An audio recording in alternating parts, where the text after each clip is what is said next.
Bang BJP, apakah Ridwan Kamil akan menjadi tersangka? Ya kita lihat proses hukumnya ya. Ini adalah komitmen Pak Prabowo menindak tegas tanpa pandang bulu ya. Hukum tidak mengenal kawan atau lawan. Mau tom lembong kayak apa, siapa kayak sikat, selama dia maling, begitu loh. Dan dibuktikan di mata persidangan, di mata hukum. Kalau orang korupsi berdasarkan alat bukti, bukan asal tuduh ya. Begitu loh. Jadi silakan yang punya teriakan adili, Anda buktikan dong. Ya. Kan hukum berdasarkan alat bukti dan bukti gitu. Jadi kemarin kalau ada yang menjenguk temannya karena berdasarkan kedekatan emosional, oh itu teman gua, temannya korup, ya itu hak dia ya. Tapi kalau Pak Prabowo berbeda. Hati-hati kau maling-maling, kau akan dikejar sampai Antartika kalau kau merugikan negara. Bersiaplah. Lu pernah gak sih ngerasa di posisi gua? Gajian tinggal seminggu lagi dan rasanya tuh lama banget. Pas kita buka dompet ya, isinya cuma berapa? 50.000 untuk bertahan seminggu ya. Habis bayar cicilan, kirim transfer ke orang tua, ya bayar yang lain-lain. Sedangkan gua baca berita ada bapak-bapak pelontos di Pertamina ini gajinya udah 4,6 miliar, tapi masih korupsi, masih kurang. Dia korupsi triliunan. Kenapa sih rasa bersyukur itu hanya dimiliki oleh orang-orang yang menengah ke bawah ya kan? Gua aja cuma 50.000 ini masih bersyukur sama yang di atas. Terima kasih ya Allah, Engkau telah memberikan nafas kehidupan, Engkau telah memberikan saya kesehatan ya Allah. 50.000 dibanding 4,6 miliar, bisa gua jitak gak sih kepalanya dia? Jitak gak sih? Bisa gak sih? Kenapa? Bro, kemarin ya, soal kasus Pertamina ada yang nyogok tuh ya pakai amplop, set langsung tarik nih ke bawah ya. Terus siapa sih yang di Komisi 6 yang paling power klarifikasi? Itu si botak tuh, Andre, orang Gerindra yang terdekatnya Prabowo ya. Nah, jadi dia klarifikasi kalau itu sebenarnya ya bukan uang apa-apa, itu uang SPPD ya. Masih percaya kalian sama orang-orang itu? Hah? Jangan lupa buat Pak Andre ya, kalau nantang-nantang Ahok, yang katanya Ahok kalau punya bukti, kalau punya data bawa ke sini, bawa ke Komisi 6 maksudnya ya. Ya jangan lupa bawa aparat ya. Kalau nanti Ahok menerima tantangan lo ya Andre ya, botak ya, denger. Lo jangan mengadakan rapat tertutup biar rakyat Indonesia ini mengetahui di mana sih sarang mafia itu, mafia yang namanya Pertamina itu. Biarkan Ahok bicara, bawa rekaman itu, jangan dibelur. Ya jangan sampai dibelur agar rakyat tahu di Komisi 6 itu yang paling merongrong itu siapa saja yang ada di sana. Ya kita nggak usah jauh-jauh. Dulu waktu Jokowi masih menjabat ada rapat paripurna mau bahas masalah Menhan. Cuman Andian Napitupulu tok yang meminta rapat itu rapat terbuka, yang lainnya mingkem. Ujung-ujungnya yang lainnya minta yang namanya rapat itu rapat tertutup. Cuman Andian satu orang yang berteriak, rapat kalau bisa itu jangan sampai tertutup, rapat terbuka soal pembeberan keuangan di Menhan kala itu ya kan. Ujung-ujungnya diam semua kan, kasus itu nggak manjang kan ya kan, waktu Jokowi masih menjabat soal Menhan ya kan. Nah jangan sampai rakyat Indonesia ketika Andre, orang Gerindra terdekatnya Prabowo ini, menantang yang namanya Ahok kalau punya data soal di Pertamina ini, dia punya rekaman segala macam ini, besok Ahok datang bersama aparat ya, bersama rakyat ya. Jangan sampai Andre dan kawan-kawan yang lainnya, praksi itu praksi ini, yang koalisi Anda itu meminta rapat itu rapat tertutup ya. Saya ingatkan, Anda harus membuka lebar yang namanya rapat itu. Bila perlu bawa Bapak Kapolrinya sebagai aparatur negara. Ya, sebagai aparatur negara, Bapak Kapolrinya Listio Sigit itu bawa untuk mendampingi Ahok. Apakah Bapak Kapolri kita, aparatur negara ini berpihak pada rakyat atau tidak? Ya, saya mau tahu. Besok kalau seandainya tantangan Andre Ya, orang Komisi 6 yang dari yang namanya Gerindra ini menantang Ahok bawa data. Kalau suatu saat Ahok datang, bawa bukti semua itu, bawa datanya, lo jangan sampai meminta rapat itu, membahas itu rapat tertutup. Seperti kata lo, ini kode etik dan segala macam, gak ada. Rakyat mau dengar siapa sih orang-orang yang paling merongrong ya di antara pembelaan para mafia Pertamina. Oke, jadi lo harus tahu rakyat ini udah nggak bisa dibodohi lagi, woi. Kalian itu bukan mewakili rakyat, mewakili mafia, melindungi mafia. Kalau Anda besok menantang yang namanya Ahok, ya jangan sampai ada rapat tertutup seperti rapat yang namanya Menhan kala itu. Ya, jangan sampai. Indonesia pengen tahu siapa aja yang paling merongrong di sana di antara komisi-komisi 6. Kemarin ada juga yang merongrong masalah skincare dan segala macam, bela-belain orang yang salah, yang benar di penjara, yang salah dibanggain, didoain, disehatin, diusahakan dikeluarkan, nggak diborgol dan senyum-senyum begitu saja. Ya, begitu juga dengan kasus Pertamina besok. Jangan lupa Andre, ya Andre, jangan lupa kasus gas lanjut, jangan madet. Kasus PLN ini hampir ratusan triliun loh. Ya, siapa saja pemberitaan ini belum keluar. Jangan pura-pura tuli, pura-pura buta kalian. Menteri BUMN juga ya. Ini akan strategi apa? Siapa aja yang akan membuka klarifikasi kalau kasus-kasus PLN ini besok terbongkar? Siapa yang akan disiapkan? Menteri Keuangan juga yang akan klarifikasi atau mensosnya? Ya. Jangan lupa ya Andre ya. Lu kalau agak nantang yang namanya Ahok besok, lu jangan pura-pura buta, jangan pura-pura tuli. Lo ya, juga rapat itu tersebut ya, mau dari kalangan fraksi apapun, lu jangan minta kalau rapat itu rapat tertutup. Aparat yang harus dibawa itu adalah aparatur negara. Salah satunya adalah Bapak Kapolri kita. Kalau benar-benar membelain kebenaran. Oke? Ya, salam waras. Yang sehat, lo nya.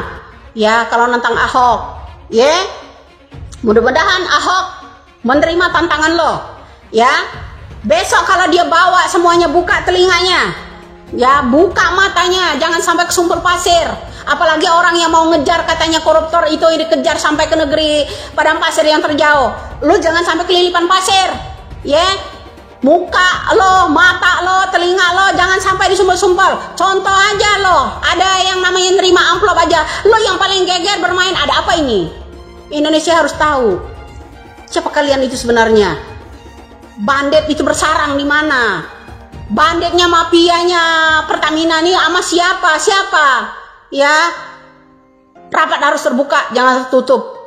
Bawa tuh rekaman, bawa tuh aparat. Salah satunya aparat minta itu ke Bapak Kapolrinya untuk mendampingi. Jangan belain yang namanya mafia. Salam waras lo. Nenek cebong, nenek lampir, nenek spiral, nenek pansos ya. Nenek kece badai ya. Nenek peot yang kece badai seperti biasa ngoceh-ngoceh nyocot-nyocot. Omong-omong yang spiral-spiral yang penyakitan sesak napas, jantungan, setiap hati berdebar-debar setiap kali melihat diriku ini ya. Emang gua pikirin sorry ya, cloud. Lah kacamata aku dua. Lah, yang lagi spiral di Sewakanda yang lagi spiral, pengacara kondangan yang Hello Kitty ya, si Hello Kitty ya, pengacara kondangan, tahu kan si Hello Kitty? Ya. Yang ngakunya pengacara internasional, ternyata kelas kambing mencret. Yang sekarang sedang dipermalukan. Jadi selamat menikmati ya kemaluannya ya, pengacara kondangan ya. Ingat, barang siapa yang terlalu sombong meninggikan dirinya, maka dia akan direndahkan. Sekarang nikmatilah kemaluanmu. Wes, sudah dulu tak nyata teh. Tata sambung lagi. Ya rame di medsos, saya di Instagram saya tuh diserang ribuan buzzernya Ahok. Saya lihat ternyata di TikTok rame.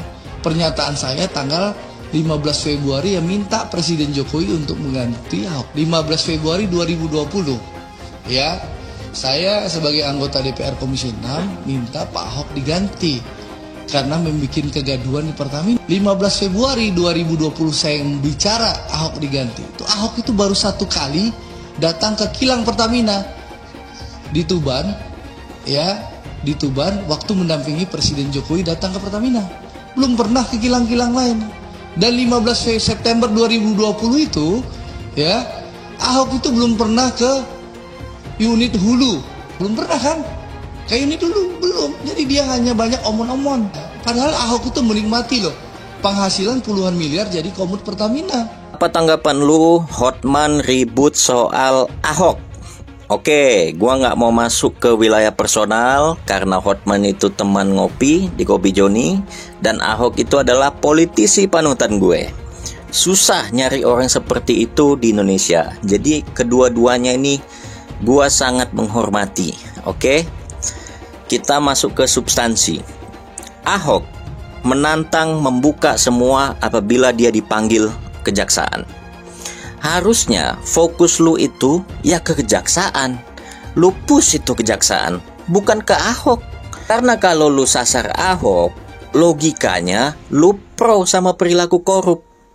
Atau jangan-jangan klien lu terganggu karena Ahok menantang itu. Sesimpel itu logikanya. Kenapa Ahok nggak ribut waktu jadi komisaris bla bla bla bla bla bla bla. Dulu dia pernah ribut, disuruh diam sama orang DPR, di-tweet lagi. Harusnya itu yang lu pertanyakan. Kok ada DPR, Dewan Perwakilan Rakyat, suruh diam, padahal orang mau buka semua busuk-busuk di dalam itu. Apa emang Indonesia ini dikuasai nama koruptor? Kan logikanya jadi kebalik-balik. Jadi kalau semakin lu cari kesalahan Ahok karena dia menantang para koruptor, semakin lu itu kelihatan kalau lu itu pro sama koruptor. Balik lagi, tekan dong penegak hukumnya. Suruh panggil Ahok, dibuka semua itu ke publik, dan biarkan publik yang menilai. Ini cerita-cerita dulu Ahok ngomong apa, sekarang ngomong apa. Dinamika itu bisa berubah.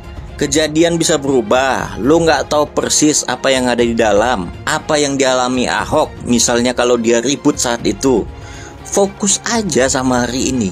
Ditantang buka data, ya tekan penegak hukumnya supaya diproses. Sesimpel itu. Pertamina ngebantah kalau Pertamaxnya adalah oplosan dari Pertalite. Gini ya dek, lo nggak usah rakyat Indonesia dengan bantahan itu. Kami rakyat Indonesia nggak amat. Lagi pula orang kalau emang salah ngaku aja, apa susahnya sih? Jangan malah ngeles mulu. Yang pertama, Kejagung udah mutusin ada tindak pidana korupsi dalam Pertamina dengan tuduhan ngoplos bensin Pertalite jadi Pertamax dari tahun 2018 sampai 2023. Kalau udah ada putusan dan bahkan pelakunya udah ketangkep juga, itu artinya udah ketahuan barang apa yang dikorupsi, duit hasil korupsinya, cara korupsinya, dan barang bukti korupsinya. Yang kedua, kalau bukti dan temuan tipikor semuanya dibantah dan Pertamina bilang gak ada oplos-oplosan, ngapain itu orang ditangkepin semua? Logikanya di mana? Kalau salah ngaku salah, apa susahnya sih?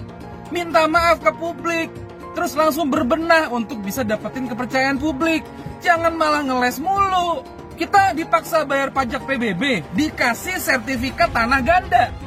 Kita dipaksa bayar pajak, dikasih pejabat yang awur-awuran. Kita beli Pertamax biar subsidi dari negara lebih tepat sasaran, malah dikasih bensin oplosan. Entar. Apa lo? Atas kejahatan Pertamina, masyarakat wajib minta ganti rugi. Jaksa Agung telah merilis bahwa keuntungan pribadi mereka dari Direktur Pertamina dan para bajingan-bajingan itu sebesar 193 triliun dalam setahun. Sementara mereka melakukannya dalam jangka waktu 5 tahun. Kalau dijumlah, keuntungan mereka pribadi sebesar 965 triliun, hampir mencapai 1/4 dari anggaran APBN 2025. Tahu nggak kalian? Gaji Direktur Pertamina yang bajingan itu yang memperdaya masyarakat itu gajinya 1,5 miliar. Apakah gaji sebesar itu belum cukup untuk mengenyangkan perutnya, untuk mengenyangkan perut keluarga-keluarganya itu? Oleh karena itu, masyarakat wajib menuntut. Yang pertama, hilangkan sistem barcode. Yang kedua, turunkan harga Pertamax dan Pertalite dalam dekade tertentu, dalam jangka waktu tertentu. Karena kalian telah memperdaya masyarakat, mengobjek masyarakat, merugikan masyarakat. Semoga Pak Prabowo sebagai Panglima tertinggi dan juga Bapak Kapolri dan Bapak Jaksa Agung segera menyelesaikan persoalan masyarakat ini. Hukum seberat-beratnya para bajingan-bajingan Pertamina itu, karena telah merugikan harkat dan martabat masyarakat Indonesia. Semoga video ini bermanfaat. Coba Anda bayangkan, sekiranya Kejaksaan Agung tidak bongkar kasus ini, maka akan berlanjut tindak pidana korupsi tersebut. Bayangkan berapa ratus triliun tiap tahun akan berlanjut. Ya, pertanyaannya adalah, Ahok tiba-tiba teriak akan saya bongkar. Pertanyaannya, sekiranya Kejaksaan Agung tidak bongkar kasus itu, apakah Ahok akan diam selamanya? Itu dia pertanyaannya. Atau memang dia tidak punya data apa-apa, cuma mau pansos, tiba-tiba ikut nebeng populer, seolah-olah mau bongkar. Jadi sekiranya Kejaksaan Agung tidak bongkar, berarti kasus ini akan berlanjut terus. Tiap tahun ratusan triliun. Dan selama ini Ahok diam. Pak, dia dulu logikanya. Kalau you pakai logika, maka memang ada keanehan besar dalam sikap Ahok ini. Intinya dia bilang, saya akan bongkar. Wah, berarti dia tahu sesuatu. Kalau benar dia tahu sesuatu, dan kalau Kejaksaan Agung tidak membongkar, berarti korupsi akan berlangsung terus. Itu makanya saya mengatakan sangat di luar nalar kalau Ahok tiba-tiba mengatakan akan saya bongkar. Padahal itu tindak pidana korupsi terjadi pada periode dia dan tugasnya sebagai pengawas. Ya, di situ kata kunci akan saya bongkar. Oh, sekarang kalau Jaksa Agung tidak bongkar berarti akan berlanjut terus. Di mana tanggung jawabmu, Ahok? Saya sebagai pengacara 40 tahun nggak terima logikanya dikit pun. Biar para pendukung Ahok pakai otak, analisa dulu. Jangan pakai pantakmu kalau mikir. Lagi yang ini. Setidaknya kamu harus mengatakan minta maaf kepada publik. Karena pas dari Ini salah satu triknya pengacara. Yang penting minta maaf aja dulu. Kalau udah minta maaf, udah kelar ceritanya. Mau gimana pun ceritanya akan dianggap bersalah. Udahlah bang, kalau yang bobrok kita harus jelasin sama masyarakat emang begitu adanya. Atau kalau emang lu gak mau ikut ribet, udah lu diem, selesai cerita. Tapi kalau emang lu pengen bersuara buat negara lo, buat merah putih, bukan buat siapapun yang ada di belakang lo, tapi buat masyarakat, lo harus bersuara yang tidak memihak kepada siapapun. Ngomongin bang yang bener, apa adanya. Kalau pemerintah sekarang mau membereskan soal Pertamina, membereskan soal pengadaan, taruh di IK katalog RKPP. Kalau Anda tidak kasih, semua orang akan curiga Anda sedang mau ganti pemain. Kalau ini berlalu seperti ini hanya ganti pemain, kita tahu dong. Mau kasus PT Timah, mau siapa, kalau masih sama kejadiannya, Anda ganti pemain. Makanya kenapa semua takut menjadi dirut? Kan itu yang maunya orang gitu loh. Pejabat Republik ini kalau mau beres, naikin gaji. Pembuktian terbalik. Kalau kekayaan kamu itu tidak bisa buktikan dengan pajak yang Anda bayar, sita buat negara. Terakhir Pak. Tapi butuh PP dong. Ya. Pertanyaan saya, berani nggak SBY dan Jokowi keluarkan PP-nya? Termasuk Pak Prabowo, keluarkan PP-nya aja. Oke. Supaya membandingkan beres negeri ini kok. Pak, terakhir korupsi beres. Satu berhasil, PIK 2 berhasil, tunggu tanahmu selanjutnya. Tunggu tanahmu selanjutnya menjadi korban. Tunggu tanahmu jadi korban selanjutnya. Mau? Tunggu saja. Tunggu tanggal main. Tunggu tanggal. Yang disebut PSN itu Jokowi. Saya sebut Jokowi bukan pemerintah ya. Jokowi waktu itu kebetulan sebagai presiden, sebagai penguasa, ya. Dia beri ke perusahaan Aguan karena Aguan menyelamatkan mukanya di IKN, ya. Karena Aguan, karena IKN itu tidak ada investor yang sudah disampaikan Jokowi itu seolah-olah investor yang di IKN itu banyak, padahal nggak ada. Nah, untuk nutup malunya Jokowi, Aguan bikin hotel di situ. Yang bikin pada laut, ya 30,16 km sampai hari ini tidak pernah disenggol oleh polisi. Jangan-jangan polisi takut mengusut kasus pagar laut karena petinggi polri sudah dituas oleh Aguan dan Antoni Salim. Allah, kok gak ada satupun yang ditersangkakan Pak Polisi? Takut Pak Polisi? Laut itu milik kita yang ngelola negara. Mau diambil Aguan dan Antoni Salim? Kurang ajar. Jangan sampai hari ini NKRI sampai ke anak cucu kita sudah menjadi NKRA, Negara Kesatuan Republik Aguan, Negara Kesatuan Republik Antoni Salim. Kenapa? Karena kedaulatan tanah laut kita sudah dikendalikan oleh oligarki Aguan dan Antoni Salim. Tapi kok harus TNI AL yang nyabut? Ini negara, apakah sudah kalah dengan Aguan dan Antoni Salim? Tapi KPK di bawah kendali oligarki Aguan dan Antoni Salim. Tapi seluruh rakyat untuk bersatu melawan kezaliman Aguan dan Antoni Salim. Tapi seluruh rakyat bersatu melawan kezaliman Jokowi dan Erlangga Hartarto. Tapi seluruh rakyat bersatu untuk menggulung kezaliman demi menyelamatkan Indonesia dan generasi kita selanjutnya. Tapi kacau tidak? Saya mau tanya, pagar 30 km itu pendek apa panjang? Pendek apa panjang? Sekarang saya mau tanya, di pinggir laut kita ada petugas kita tidak? Ada tidak? Pengawas laut ada tidak? Apa iya mereka nggak tahu? Dia mau bodohin rakyat. Ditanya, ini bagaimana Pak? 30 km. Menteri ditanya, nggak tahu. Ngapain lu jadi menteri? Digaji mahal nggak tahu. Kacau tidak? Kacau tidak? Bukan nggak tahu, udah pada terima sogokan. Nah, dia terima sogokan, dia nggak sangka kalau rakyat marah. Pinggir laut itu milik negara, bukan milik pribadi. Nggak boleh, saudara, orang main pagar laut. Sombongnya, sekarang begitu udah rame, apa dia bilang? Enggak, itu swadaya masyarakat. Mereka mau bikin di situ Pantai Indah Kapuk 2 katanya. Mau dibikin di di Tangerang gitu kan. Saya nggak tahu ada sangkutan atau enggak sama pagar laut, wallahu a'lam. Yang saya tahu mereka mau bikin PIK 2 di situ. Kalau mereka mau bikin PIK 2 di situ, berarti masyarakat digeser nggak? Kegeser nggak? Yang ada di PIK rata-rata orang kaya apa orang miskin yang tinggal? Orang kaya apa orang miskin? Orang kaya, mereka bikin rumah besar-besar, nanti mereka taruh mereka punya speedboat, nanti mereka ini punya laut.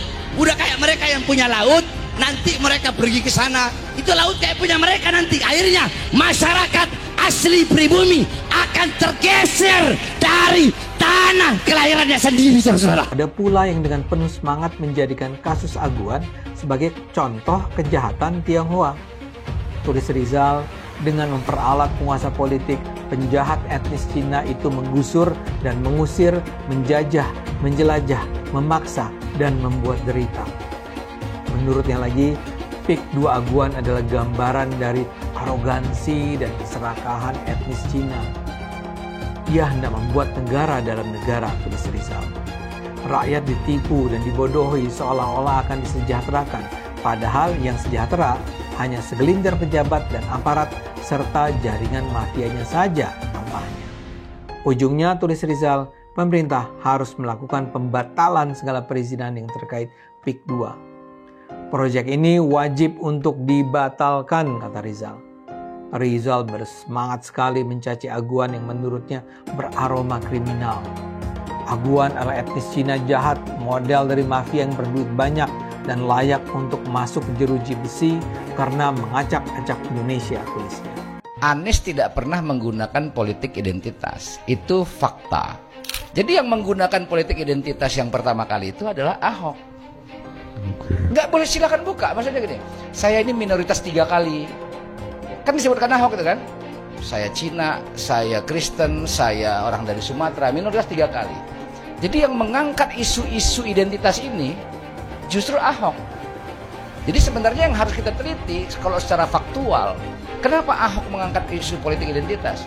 Dia ingin mengkapitalisasi keminoritasan itu supaya memunculkan sentimentasi positif terhadap dirinya. Dan dia playing victim terus. Yang nggak bisa dia kontrol kata-katanya, yang membuat dia terpleset dalam permainan itu. Dan itu terbukti, dia selalu mengglorifikasi, mendengungkan bahwa dia minoritas. Itu selalu ada itu. Yang itu sebenarnya nggak ada. Politik identitas itu sudah ada sebelum Anies ikut kontestasi jadi calon gubernur. Waktu Anies masih menteri sudah ada itu. Saya Muslim, saya pilih Ahok gitu. Sudah ada. Ini politik identitas. Tidak ada cerita Ahok dengan Anies.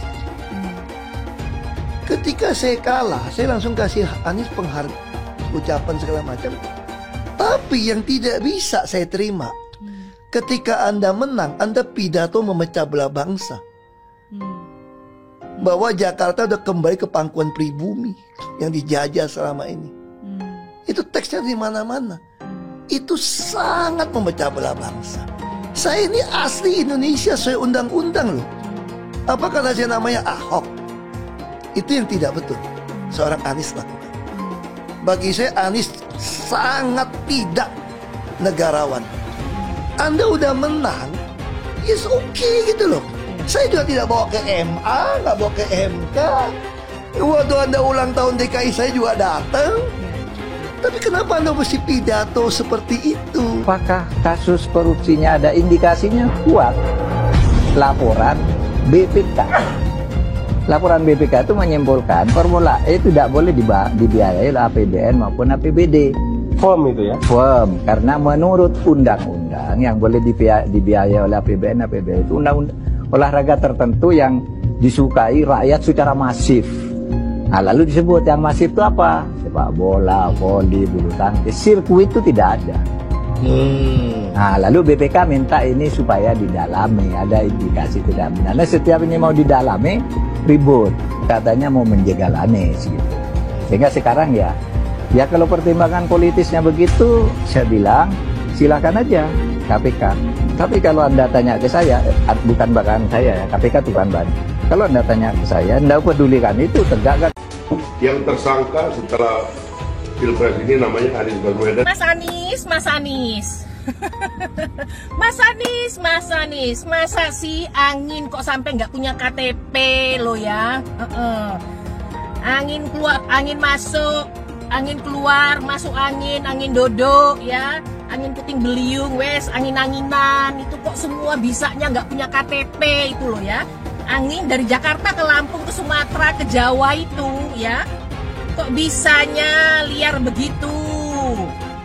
Sama seperti air hujan ya, air hujan itu yang banjir itu bukan banjir ya, itu air parkir ya, air yang parkir Mas Anies. Mau punya pemimpin yang seperti itu ya, mau punya pemimpin yang seperti itu, dikiranya rakyat ini bodoh semua kali ya. Air hujan jatuh ke bumi, nggak boleh masuk gorong-gorong. Yang banjir itu bukan banjir, itu parkir, Mas Anies. Mas Anies pernah jadi gubernur 5 tahun di DKI. DKI menerima indeks polusi tertinggi di dunia. Bagaimana dengan anggaran 80T, Pak Anies sebagai gubernur tidak dapat berbuat sesuatu yang berarti untuk mengurangi polusi. Terima kasih. Polusi udara tak punya KTP, angin tak ada KTP-nya. Angin itu bergerak dari sana sini. Ketika polutan yang muncul dari pembangkit listrik tenaga uap mengalir ke Jakarta, maka Jakarta punya indikator, karena itu Jakarta mengatakan ada polusi udara. Ya susah kalau kita menyalahkan angin dari mana saja ya. Kalau kita dengan gampang menyalahkan angin, hujan dan sebagainya, ya mungkin tidak perlu ada pemerintahan kalau begitu, ya. Bapak Politik Identitas Indonesia Anies Baswedan, Bapak Intoleransi Indonesia Anies Baswedan, jangan lupakan, jangan terlena, jangan sampai dia pecahkan kita dengan dagangan ayat dan mayatnya. Air itu turun dari langit, turunnya ke atap rumah langsung sumur bor, bukan ke sungai dan ke laut. Syukuri kenapa kalah, kenapa ditahan.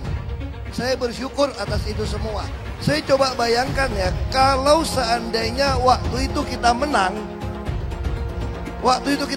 gitu ya, hari ini belum tentu kita bisa nikmati seperti ini. Kita bersyukur 5 tahun Tuhan izinkan kasih ke orang yang pintar ngomong untuk kerja. Coba kalau kita bayangkan gitu ya, kalau kemarin saya masih jadi gubernur, ini saya udah turun ini. Tapi yang pintar ngomong itu dikira orang hebat kan? Ini lebih berbahaya tahun 2024. Langsung ketahuan karakternya. Langsung ketahuan itu.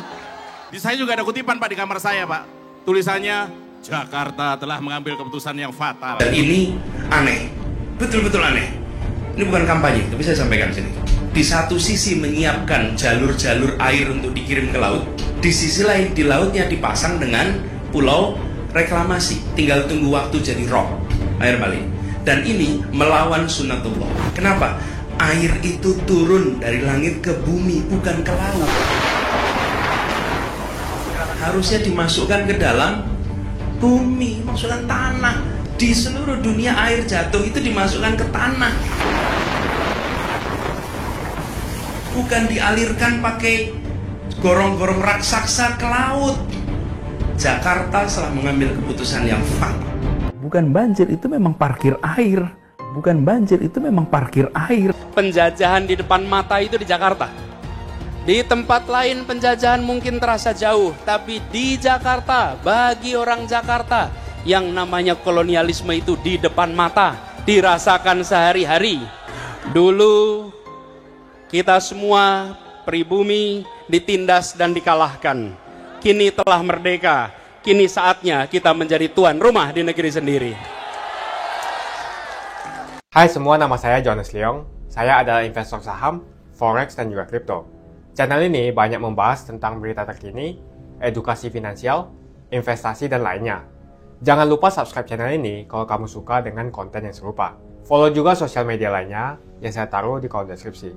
Di sana kalian akan mendapatkan konten yang berbeda. Saya juga punya Telegram channel yang isinya berfokus kepada trading dan juga investasi. Itu Telegramnya gratis. Oke, kita lanjut ke videonya. Sebagian besar penonton di video ini setelah menonton video di awal mungkin bertanya, apakah kejadian seperti krisis 98 akan terulang? Belum lagi keadaan global yang tidak menentu. Lalu apa yang bisa kita lakukan untuk selamat dari krisis yang mungkin akan datang dalam waktu dekat? Jawabannya adalah investasi. Kebanyakan dari kalian yang nonton, kalau investasi pikirannya pasti hanya properti. Akan tetapi ketika terjadi krisis 98, apa yang terjadi dengan rupiah ketika hyperinflasi? Dan juga apa yang terjadi dengan harga properti? Harga dolar naik dari Rp2.500 terbang ke Rp15.000. Otomatis utang yang kita harus bayarkan naik 6 kali lipat. Banyak sekali bisnis yang bangkrut. Kebakaran terjadi di mana-mana. Hingga rumah pun bagaikan tidak ada harganya. Mau dijual pun tidak ada yang mau beli. Saya tidak mengatakan ini akan terjadi lagi. Tapi kemungkinan terjadi seperti Mei 98 tetaplah ada. Negara gede seperti Argentina, Venezuela, dan Turki baru-baru saja mengalami hyperinflasi. Apalagi setiap hari ketemu ada saja konten yang berbau sara kepada orang Tionghoa yang ada di Indonesia. Entah itu di Instagram ataupun di YouTube, ataupun sosial media lainnya. Kita bisa melihat di tahun 2017, saat Pilgub Jakarta, hampir terjadi kerusuhan seperti tahun 98 karena Ahok dituduh menodai agama. Ahok pun harus dipenjara untuk menenangkan masyarakat yang dengan gampangnya dihasut untuk membenci Tionghoa dan tidak memilih pemimpin yang beda agama. Pada akhirnya, Anies jadi gubernur dengan bantuan ormas terlarang seperti FPI. Dan sampai saat ini, dia dijuluki sebagai Bapak Politik Identitas. Kejadian itu pun berlanjut hingga saat ini. Masifnya pemberitaan sara terhadap Tionghoa beredar di media-media yang gak jelas. Penontonnya setiap hari dihasut untuk menggulingkan pemerintahan karena tuduhan Indonesia dikuasai oleh Taipan atau Sunda Naga, yang ujung-ujungnya menyalahkan Tionghoa lagi. Kita bisa melihat kejadian di PIK 2, di mana ormas terlarang seperti FPI dan HTI terus menghasut masyarakat untuk membenci Tionghoa. Saya tidak bisa membayangkan jika kejadian seperti Mei 98 terulang kembali. Setiap musibah yang selalu disalahkan adalah keturunan Tionghoa. Setidaknya di video ini saya akan membagikan strategi saya yang udah saya terapin jika kejadian seperti tahun 98 terulang kembali. Tujuan dari strategi ini supaya kita setidaknya bisa selamat dari masalah finansial ketika musibah ini terjadi. Strateginya adalah investasi di aset yang berbeda-beda, bukan di satu jenis aset saja. Misalnya hanya di properti.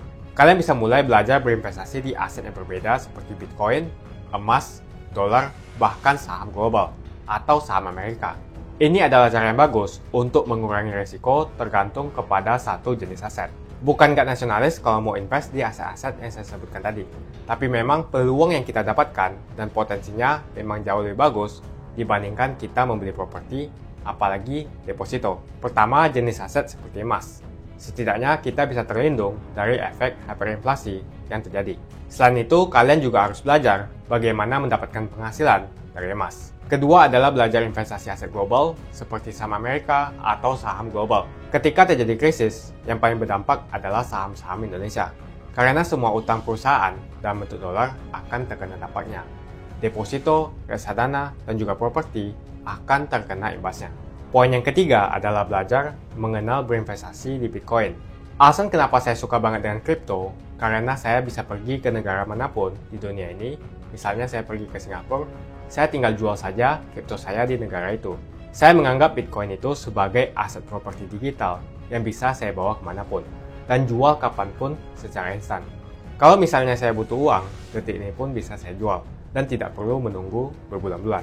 Itulah strategi saya jika kejadian 98 terulang kembali, untuk kita bisa selamat dari masalah finansial. Kamu bisa cek link di kolom deskripsi untuk memulai investasi. Dan saya juga sudah sediakan video playlist supaya membantu kalian paham tentang investasi. Semoga video kali ini membantu kalian untuk selamat dari masalah finansial ketika musibah ini terjadi kembali. Semoga Indonesia selalu damai dan sampai jumpa di video selanjutnya.